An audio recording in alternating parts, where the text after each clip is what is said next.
Bete bande annonce épisode 28 salaamaaleykum maa ngi lay dalal ak jàmm ci chaîne bi 3STV maa ngi lay demande nga abonné ci chaîne bi nekk abonné ko aimé vidéo bi may ñu ay kër ci commentaire yi gars yi temps Evenprod soxor na de. Timis, l'or noir dans les ténèbres du pouvoir. Bientôt sur YouTube Evenprod Sénégal. waaw mu nekk série boo xam ne bientôt la nar a am mais amuñ foofu de.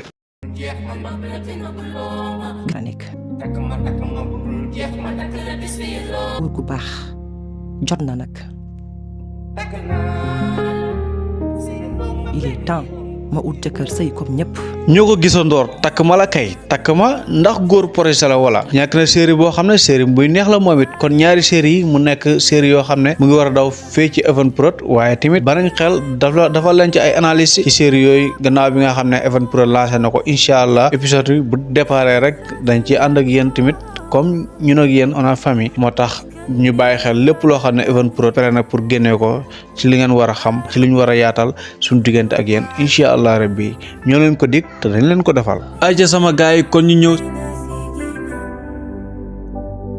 gannaaw bi nga xam ne daf nañ réunion de famille waxtaan seen biir kii di Elimane dam ci kër Père Ndiaga kii di Ibou dam ci Makhoudia Tall daal di waxtaan ak moom gannaaw loolu yëpp ba mu amee mu mel ni seen résultat bi tànk jàmm yi nga xam ne jogoon nañ pour dox ko mu mel ni jurut dara ba pare tànk yooyu est-ce que sax kuñ koy doxal jot na ko ndax kii di Idrissa li mu wax leer na naññi nee na moom bëggul kenn ku ko defal intervention bëggul kenn ku dem di ko ñaanal di ko sukkal wala nga koy raam kon mu mel ni moom mii di Idi pareegul sax pour génn ci prison bi léegi loolu la wax en tout cas ci kanam ki nga xam ne moom moo nekk Ibou Ndiaye wala Ibou Mbaye li ma leer ba leer daal moom mooy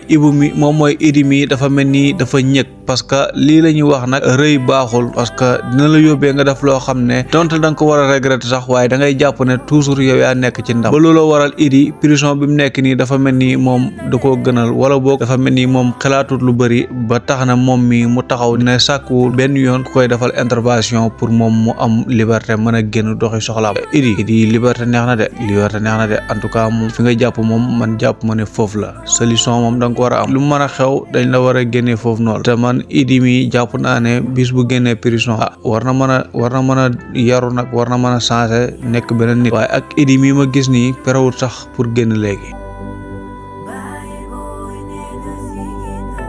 ginnaaw bi mu waxee ne dafay bàyyi moom mii di daam ba jógee kër ki nga xam ne moom ma nekk alkaali daam daal amul fenn fu muy dem lu dul dem kan Makhoudia Tall dam seeti nogay ne ko daal li ma bëgg moom mooy nga wax ak monsieur bu góor bu ko defee ma daal di fi nekkaale fii ak ay fan mais daam lii moom man conseillé la ko man waxoon naa la ne la jorut ngay dem ak lu mën a xew yow am nga ndam ba pare yow jortoon sax ngay expliquer yow li nga jot a def te yow li nga jot a def alkaali wax na la ko wax dëgg fi yàlla ceeb bi ngay jël di ko saraxe ak loo baax moomuloo ko baax sa alal nag waaye waxuñ la alalu jàmm daam man li ma ko waxoon rek laa koy waxaat mooy na dem balaa turataar na dem mu toog mu seere li nga xam ne moom moo nekk posom bi ndax liggéey jamono yi jafe na de waaw nga am liggéey boo xam ne nii da ngay toog di garder ci kër goo xam ne da ngay toog di garder ñi lay fay te yow sa garder bi daanaka demewoon noonu kon daam dellul fi nga xam ne moom moo nekk kër alkaali balaa mi turataar man daal loolu laa am ci li ma lay wax yow daam moo gën ngay ñëw fii ci Nogay ndax fii moom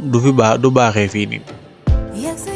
waaw mbiru Badara moom nii lañ ko noro bàyyee nii lañ ko noroon mëfalee daal ba nga xam ne gars yi duñ xam ne Mame Dior moom moo sàccoon Badara yóbbu ko mbir mi tamit mu ngi noro kii de lii kay dañ ko war lijjanti benn yoon enquête dafa war a am gars yi xam ñu pendre gars yi waa kër gi ñëpp ba nga xam ne dañ xam Badara kan moo ko yóbboon wala boog en tout cas mbiru Badara mii nu mu nar a jeexee man neexuma dara maam bu jigéen nag mu ngi utaat place mère Khoroja mii mu ngi utaat place ci Amina pour Amina jim ko feccil kanam mu mën a toog waxtaan ak moom ak li nga xam ne moom kàddu yi nga xam ne wax na ko fi est-ce que Amina dina ko feccil ndax moom bi mbir mi xewee moom li mu wax carrément moom mooy Badara dëkku fi dafa ñibbi dafa dellu fi mu jógee maire bi man maire bi daf may faj quoi en tout cas mbiru Badara moom war na mën a leer moom mais waruñ ko bàyyi nii rek mu jeexee nii ndax ay fan ak ay épisode ñu nekk fii di lijjanti Badara kan moo ko jël fan la dugg ba ñi koy seetaan xam ne Mame Dior moo ko jël mais tamit gars yi nga xam ne ñoom ñoo dëkk ci kër gi dañoo war a xam Badara kan moo ko jël nag loolu tamit dañ ko war a leeral benn yoon mu leer wala déet man de loolu laa gis man Badara moom kaam dañ ko war a lijjanti benn yoon ndax ëllëg bu réeree ñu mën a xam nan la ak naka la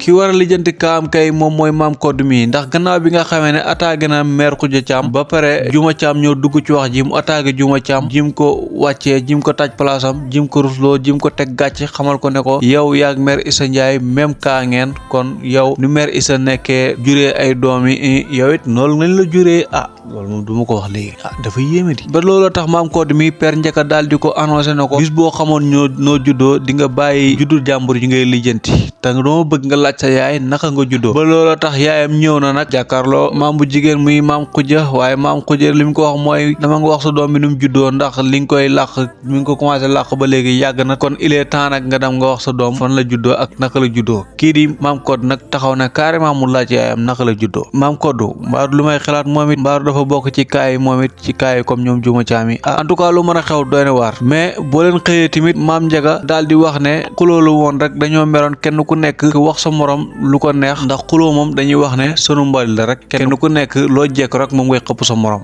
boo leen xëyee maam Ndiaga wax loolu tamit mu leen bett de kon lii moo nekkoon li nga xam ne indi nañ leen ko pour analyse yaatal bi nag dina daw gannaaw bi nga xam ne épisode bi jàll na incha allah rabbi maa ngi leen demande ngeen abonné ci chaîne bi bu nekkee abonné ko aimel vidéo bi may ñu ay kër ci commentaire yi gars yi gis naa yéen ñiy bind ci commentaire yi ne tu es meilleur analyste de Sénégal quoi yéen a ko wax de man waxuma ko waaw man daal li ma bëgg moom mooy li nga xam ne moom war ngeen si jot ak temps bi ngeen ci war a jot ak heure bi ngeen ko war a jot ak ni ngeen ko war a jotee rek incha allah rabbi da ngeen ko jot yàlla baax na en tout cas maa ngi leen di jaajëfal bu baax a baax kontaan naa si ñëpp daal